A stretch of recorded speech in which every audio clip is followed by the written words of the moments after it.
Assalamualaikum warahmatullahi wabarakatuh. Bismillah, alhamdulillah, wassalatu wassalamu ala rasulillah, amma ba'du. Pemirsa KR Stories dimanapun Anda berada, mudah-mudahan senantiasa mendapatkan pertolongan dan ampunan dari Allah Subhanahu wa Ta'ala. Alhamdulillah, pada ngobrol silaturahmi kali ini saya kedatangan tamu lagi spesial,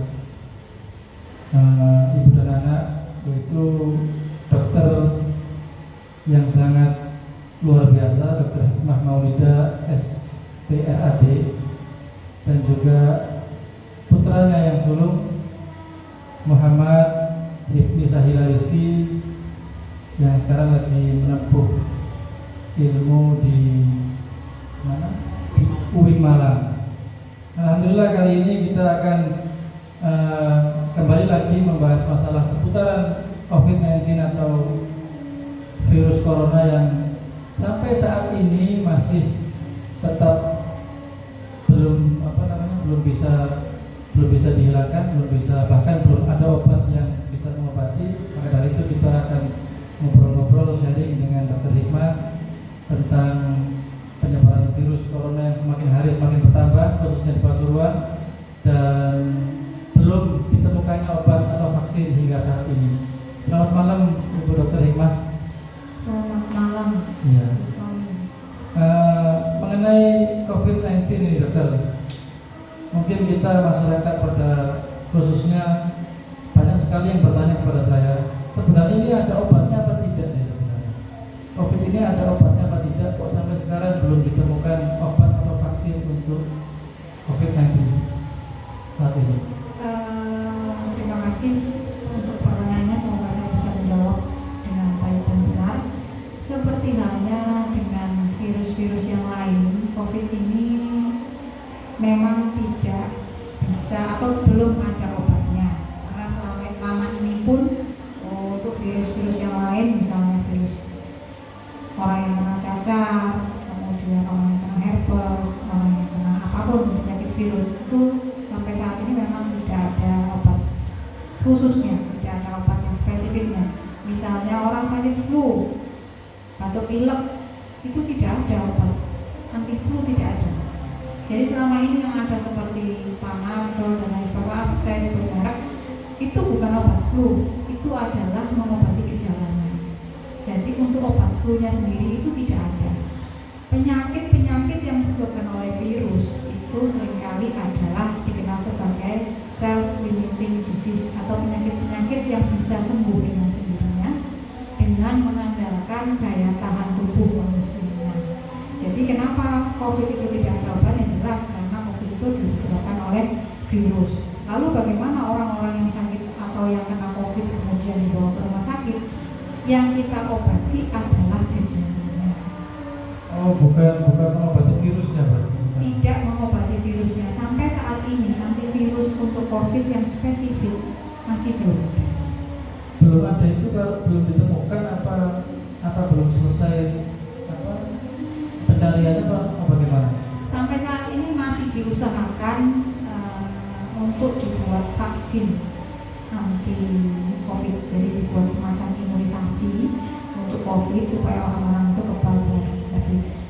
Tapi kalau untuk terapi antivirusnya sendiri, saya tahu sampai hari ini memang belum ada yang spesifik. Belum ada apa belum dibuat? Mungkin masih dalam proses pencarian yang tepat. Saya sendiri belum tahu pasti, tapi kalau saya memang sampai hari ini belum ada kabarnya itu. Kira-kira untuk berapa lama belum tahu? Belum tahu. Mudah-mudahan secepatnya itu ditemukan. Paling tidak vaksin untuk COVID itu segera ada. Karena bagaimanapun juga penyebaran COVID ini tidak bisa dicegah lagi. Karena banyak hal yang menyebabkan virus itu akan terus berkembang dan menyebar di masyarakat. Berarti kalau dari sisi itu berarti bisa disimpulkan apakah sebenarnya COVID ini berbahaya atau tidak sebenarnya? Karena banyak yang mengentengkan. Kalau kita berbicara masalah bahaya bahaya atau tidak bahaya itu sama saja kalau kita menanyakan apakah kalau kita kena COVID kemudian mati. Ya, seperti itu. Ya itu hanya Allah yang tahu apakah kena COVID itu akan mati. Tapi begini logikanya. Kalau seseorang yang tanpa resiko artinya manusia dewasa atau berusia muda dengan tubuh yang sehat, tidak mempunyai penyakit bawaan apapun, tidak mempunyai penyakit keturunan dan lain sebagainya, kemudian dia terkena COVID, kemungkinan besar dia akan bertahan. Jadi yang ada saat ini entah memang tren virusnya sendiri yang mulai melemah atau memang daya tahan masyarakatnya itu yang bagus, sering sekali terjadi orang tanpa gejala. Jadi tidak ada gejala apapun, tetapi begitu diperiksa ternyata hasilnya positif. OTG istilahnya. Jadi orang tanpa gejala. Ini sering saat ini justru yang kita temukan adalah semakin banyak OTG. Semakin banyak OTG. Bahaya. Kalau kita bilang itu bahaya juga, ya bagi OTG-nya sendiri tidak berbahaya karena mereka sendiri tidak mempunyai komorbiditas, artinya tidak ada penyakit lain yang menyertainya. Dia juga dari kelompok umur yang relatif muda. Kalau untuk usia-usia yang sudah relatif tua, kemudian komorbidnya banyak, misalnya dengan penyakit hipertensi, dengan penyakit diabetes, dengan penyakit paru-paru yang lain, dengan penyakit jantung dan lain sebagainya, maka ini yang akan membahayakan pada pasien. Itu yang sekarang ini masih banyak tidak disadari mungkin oleh masyarakat. Untuk apalagi sekarang ini lagi malam ganjilan, Dok, ya. Orang-orang lagi berburu kota. Ini apakah diperbolehkan sebenarnya untuk pergi ke masjid atau ke tempat mana untuk berburu kota ini di malam-malam ganjil ini? Kalau ini sekali lagi pendapat saya pribadi, saya tidak mewakili institusi atau instansi manapun atau tidak mewakili dokter manapun, saya berbicara atas nama pribadi. Kalau saya pribadi sebenarnya tidak ada masalah seandainya misalnya mau pergi ke masjid atau mau pergi ke pasarean dan lain sebagainya, dengan catatan tetap memperhatikan apa istilahnya? SOP kesehatan. Ya, apa istilahnya? Physical distancing tetap diperhatikan, kemudian kita tetap menggunakan masker. Itu saya rasa tetap tidak akan ada masalah. Karena bagaimanapun juga saat ini sepertinya juga masyarakat dalam kondisi yang sudah mencapai titik jenuh. Jadi diam di rumah itu sudah bukan merupakan hal yang menyenangkan lagi, tapi mereka juga butuh untuk pergi keluar. Dan solusinya adalah saya kira tetap menggunakan masker dan tetap menjaga jarak dengan orang lain. Menjaga jarak itu sekitar 1 meter apa? Minimal 1 meter. Minimal 1 meter. Ngobrol dengan siapapun harus minimal 1 meter. Minimal 1 meter. Kita mungkin tidak berjarak ya, kurang jauh sedikit. Ini kita hanya menyesuaikan kamera. Iya. Karena kamera seadanya, jadi ya seharusnya 1 meter jaraknya. Seharusnya 1 meter. Berarti boleh orang-orang masyarakat pergi ke masjid, pergi ke pasarean untuk iktikaf di masjid boleh. Kalau menurut saya boleh, tidak ada masalah. Sekali lagi dengan memperhatikan prosedur kesehatan. Termasuk nanti silaturahim setelah hari raya boleh. Tidak menjadi masalah, tapi saya kira karena kita memang ini sudah kulturnya begini, untuk lebaran itu pasti berbondong-bondong. Jadi mungkin mulai saat ini agak dibiasakan dengan tetap menggunakan masker dan tetap menjaga jarak, saya kira. Jadi tidak terlalu uyel-uyelan. Kalau misalnya kita bertamu ke rumah orang, dilihat sudah terlalu penuh, mending geser dulu ke tempat yang lain. Soalnya kan halal bihalal kan banyak di cancel, banyak di pending, banyak dihentikan. Mungkin bisa diakali dengan rencananya saya mau open house. Boleh ya open house. Open house. Iya. Open house.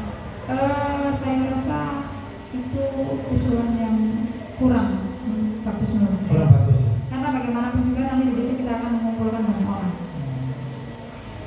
mungkin digilir hari ini sekian orang, hari ini sekian orang gitu. Ya boleh, nggak apa-apa kalau seperti itu. Asal itu tadi, kalau misalnya dengan ruangan seluas ini kita menampung misalnya 50 orang, ya masih bisa. Kalau di sini dengan ruangan seluas ini, karena dengan jarak 1 meter itu masih bisa. Tergantung luasnya juga saya rasa. Pokoknya prinsipnya tidak uyel-uyelan. Kalau uyel-uyelan itu, apalagi kalau tidak bermasker, kita nggak bersin, ngomong aja muncrat. Apalagi bersin atau ya. Berarti yang berbahaya itu sebenarnya muncratan apa namanya? Muncratan ludah itu berarti. Droplet. Bukan hawa yang keluar dari mulut, bukan. Bukan. Jadi muncratnya itu yang keluar. Jadi pada saat orang ngomong, pada saat orang itu bersin, terutama bersin dan batuk ya, karena menggunakan tekanan, dia muncrat. Tapi kalau kita ngomong, ya kalau sampai menggebu-gebu ya muncrat. Ya. Tapi yang paling muncrat itu adalah kalau bersin dan batuk.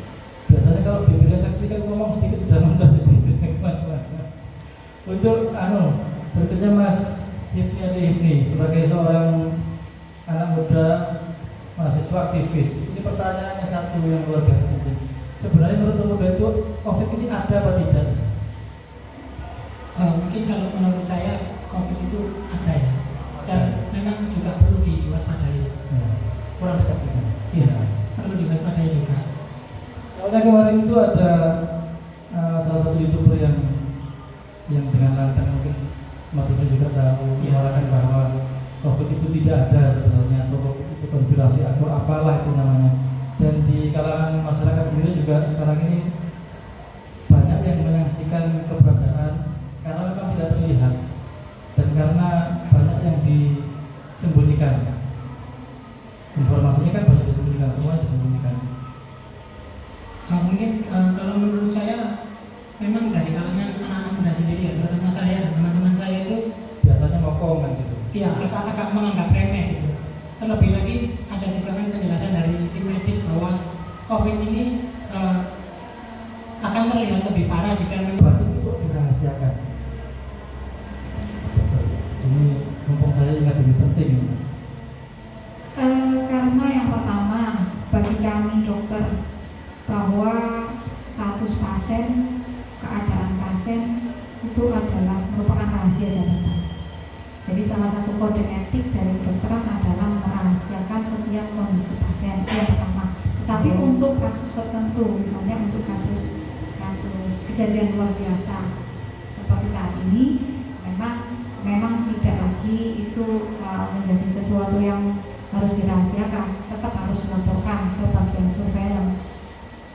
Tetapi sebenarnya kita tidak bermaksud merahasiakan, tetapi untuk menyebut nama dan lain sebagainya itu kita menghindari stigma di masyarakat.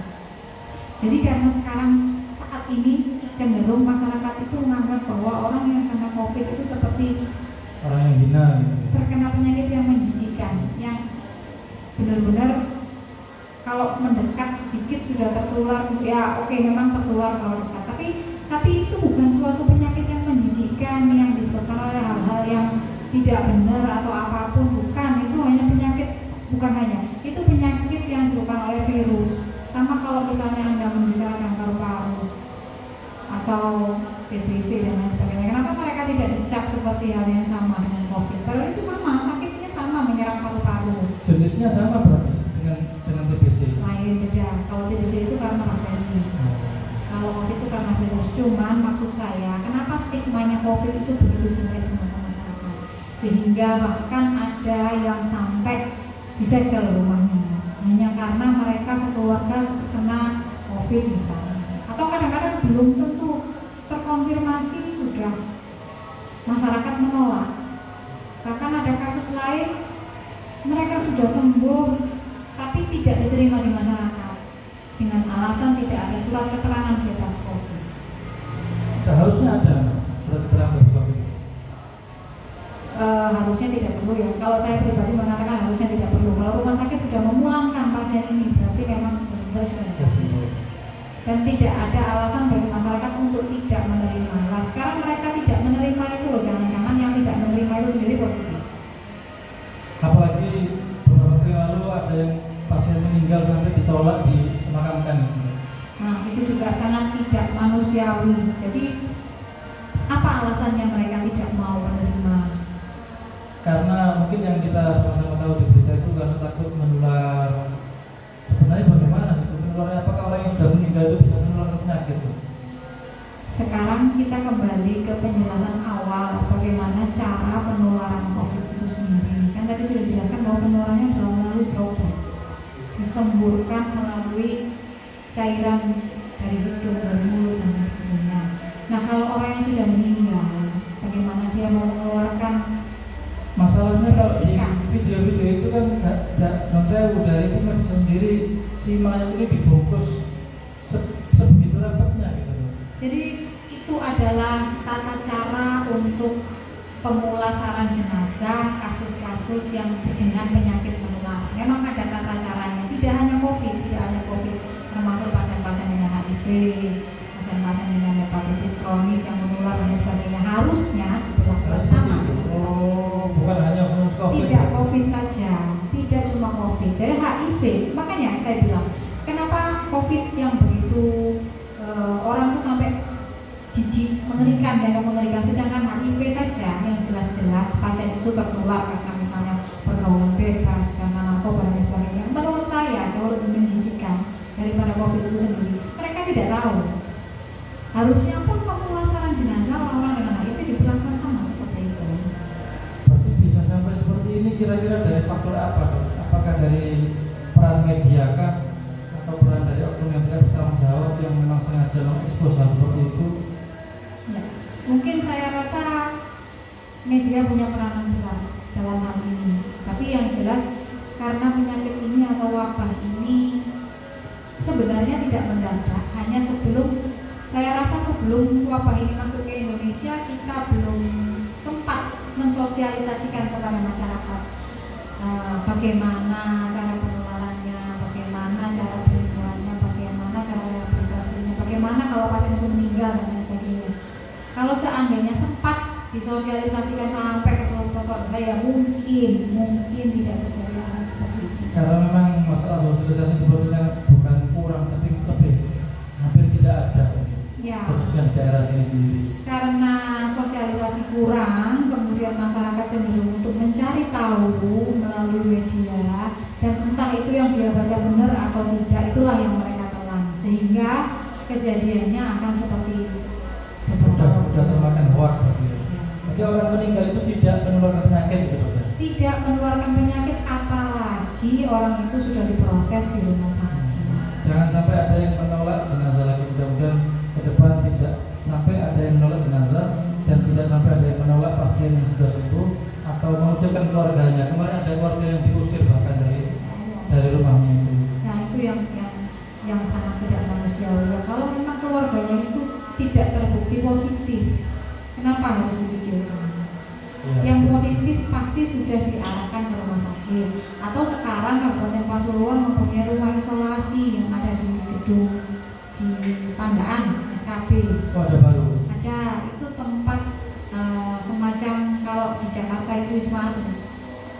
Jadi rumah isolasi untuk pasien-pasien positif karena tidak mungkin pasien-pasien positif yang tanpa gejala atau OTG itu kita isolasi di rumah sakit. Karena yang pertama fasilitasnya kurang, tidak mencukupi jumlah bednya atau jumlah tempat tidurnya pasti kurang. Dan itu nanti kalau dipenuhi sama orang yang tidak ada gejala, begitu ada pasien yang gawat tidak dapat tempat, maka dibuatkanlah rumah isolasi atau Khusus pasien berarti. khusus pasien positif. Jadi diarahkan ke sana. Sampai saat ini sudah berapa yang terkonfirmasi? Apakah boleh disampaikan? Saya rasa Bu Romi sudah tahu datanya. Sudah tahu ya. Jadi saya tidak perlu ngomong lagi jumlahnya berapa. Karena memang setiap hari kok semakin bertambah, nggak ada pengurangan, sudah hampir lebaran kok masih bertambah.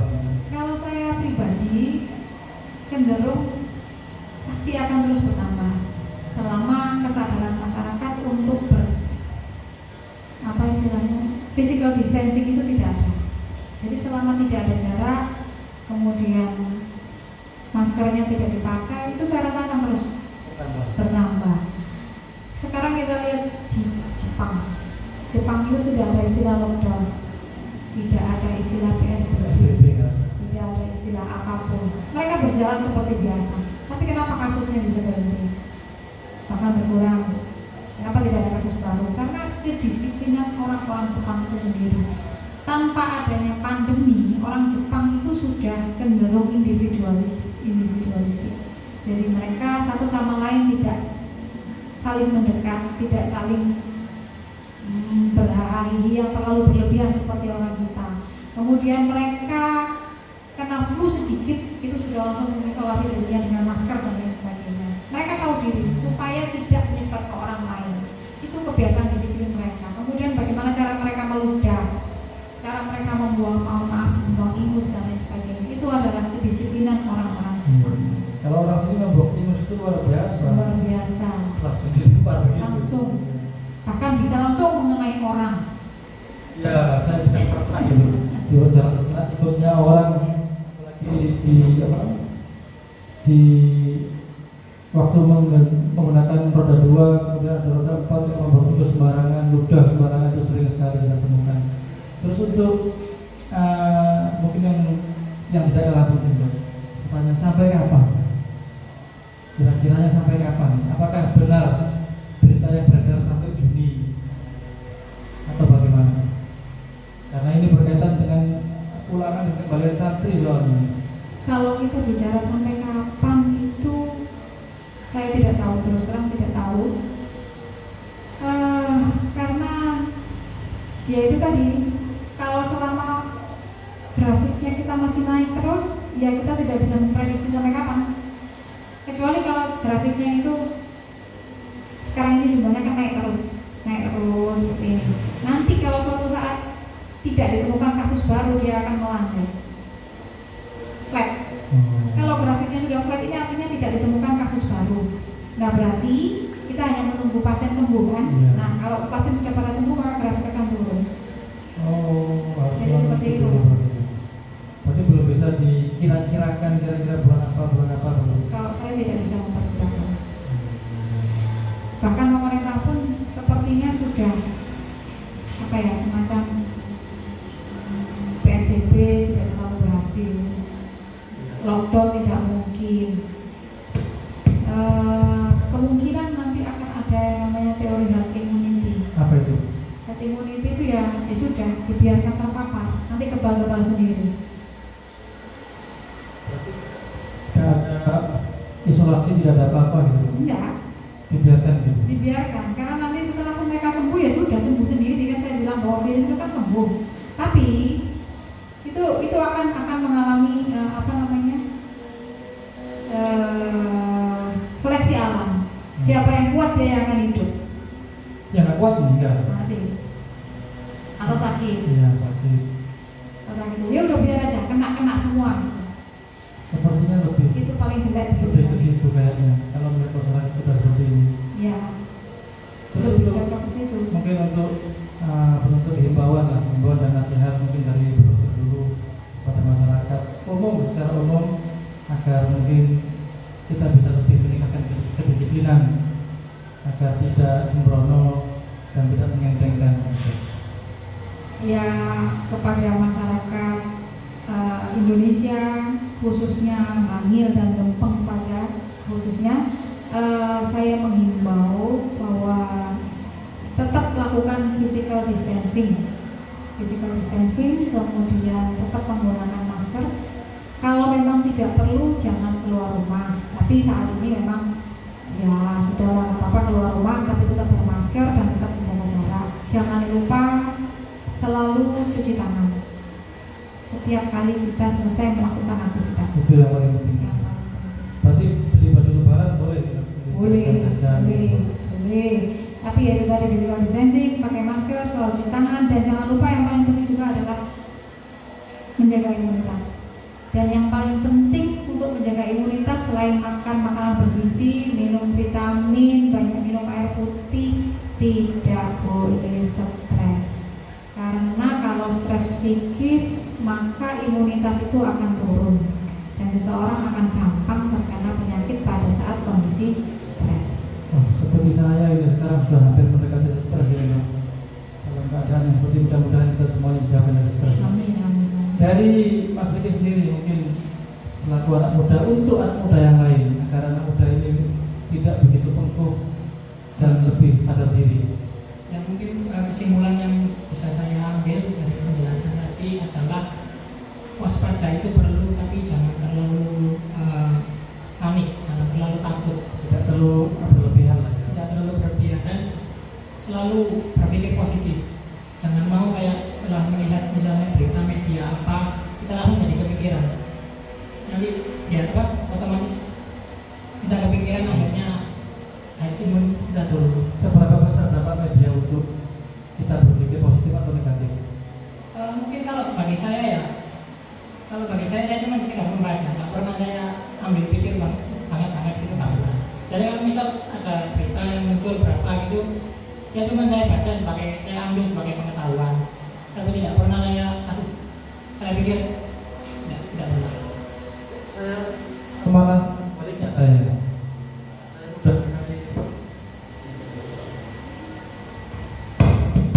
mudah sekali panik kalau saya bertambah. Tapi alhamdulillah yang lebih mendekatkan diri pada Allah, jadi sering beristighfar, astagfirullahaladzim. Terus untuk nasihat untuk anak muda yang lain, Mungkin tetap berkreativitas mungkin. Dengan cara apa kita berkreasi di situasi seperti sekarang ini? mungkin bukan nasihat ya, lebih tepatnya kayak sekedar Sharing. Yang penting tetap menjaga pola hidup sehat. Jika memang perlu ya physical distancing tetap dan memakai masker. Lalu selama untuk mengisi kegiatan juga selama di rumah bisa melakukan hal-hal yang bermanfaat. Seperti ya mungkin selama bulan puasa ini mengaji, menghafalkan Al-Quran, atau yang mempunyai bakat menulis disalurkan. Yang punya bakat di editing atau apa ya coba disalurkan. Yang penting apapun yang bermanfaat bisa dilakukan di rumah. Ya, daripada wasting time, nganggur, pikiran kosong. Apa wasting time itu? Kosong. Ya, membuang-buang waktu. Seperti saya banyak membuang waktu ini. Ya, dan akhirnya kan otomatis kalau kita membuang-buang waktu, kita akhirnya melihat HP, berita-berita. Stres. Ya, akhirnya kepikiran. Jadi mungkin bisa diambil kesimpulan bahwa tidak perlu takut menghadapi COVID, tidak perlu terlalu panik, terlalu khawatir. Yang penting kita menjaga kesehatan, kita menjaga imunitas tubuh, waspada, dan juga tetap beraktivitas sebagaimana mestinya yang bermanfaat meskipun di rumah saja. Itu dokter. Ada tambahan dokter? Saya Cukup ya. Kalau dokter sebenarnya kalau mengisi acara seperti ini kira-kira apa ada sisi berbahayanya untuk dokter, apa dilarang untuk ngomong ini atau ngomong itu sebenarnya? Sebenarnya tidak ada larangan dari siapapun untuk ngomong, semua bebas berekspresi. Saya hanya merasa bahwa saya tidak pada tempatnya untuk berbicara seperti ini karena kompetensinya saya adalah radiolog, bukan klinisi. Saya hanya melihat gambar, tapi saya tahu ilmunya seperti itu. Jadi saya pun harus berhati-hati dalam berbicara karena bagaimanapun juga di era sekarang ini mulutmu harus mau Seperti kalau di sosial media itu ada yang dokter Tirta itu yang lebih vokal, yang menyampaikan apapun yang dia omongkan. Ya mungkin masing-masing orang beda, tapi saya tidak berani untuk berbicara seperti itu. Yang di luar Yang di luar kapasitas saya. kapasitasnya. Jadi berbicaralah ketika memang benar-benar tahu dan sesuai dengan kapasitasnya. Itu dokter. Oke, terima kasih Bu Dokter Hikmah Maulida, Mas Sahila Rizky. Mudah-mudahan tetap kita semuanya dijaga oleh Allah Subhanahu Wa Taala dan diberikan kesehatan, kesembuhan, dan mudah-mudahan segera diangkat penyakit ini oleh Allah Subhanahu Wa Taala. Amin. Amin ya rabbal alamin. Sekian bincang-bincang kali ini, mudah-mudahan bermanfaat untuk Anda semuanya. Assalamualaikum warahmatullahi wabarakatuh.